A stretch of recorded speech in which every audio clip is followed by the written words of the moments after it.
You wake up and your entire workflow feels like it belongs in a museum because the tool shifted overnight. That is the reality of software development right now, and it is happening faster than we can keep up with. We are staring down a three-way fight for the soul of your terminal. And your wallet. Let us start with the rebels of the group, the ones who refuse to be told which digital brain to use. This is the open source world. It is called OpenCode. It is raw, it is gritty, and it runs right in your terminal window. The beauty here is total freedom. You can plug in any intelligence you want. You are not locked into a single corporation.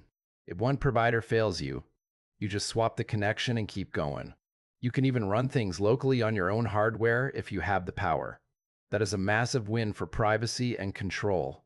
But, and there is always a but, it is not for everyone. It is a newer project. It can be a bit buggy at times.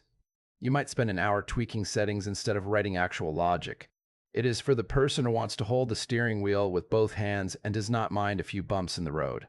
Then you have the heavy hitters. These are the tools coming straight from the big research labs. Specifically, the team that created the world-class conversational intelligence we all use. They built their own dedicated tool for your command line. It is not cheap. You might drop $20 a month just to get through the door.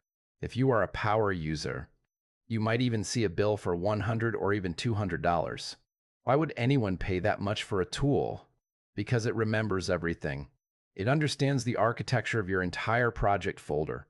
It does not get lost halfway through a complex task. It is the steady hand in the room when things get complicated. The trade-off is a gilded cage. You use their proprietary intelligence and only their intelligence. There is no mixing. There is no matching. No outside voices are allowed in that ecosystem. Then, we have the familiar face. This is the tool that feels like the editor you already use every single day. It is basically a specialized version of the industry standard code editor. It has that smart autocomplete that feels like it is reading your thoughts before you even type them. It is smooth, it is polished, and it fits like a glove. But people are a bit nervous lately. The pricing structure shifted recently. It went from simple request limits to a complex credit system. Some developers open their statements to find a very nasty surprise. It is a cautionary tale about trusting a single platform too much with your livelihood. So where does that leave you in the middle of this arms race? Do you want the Wild West freedom of the open terminal?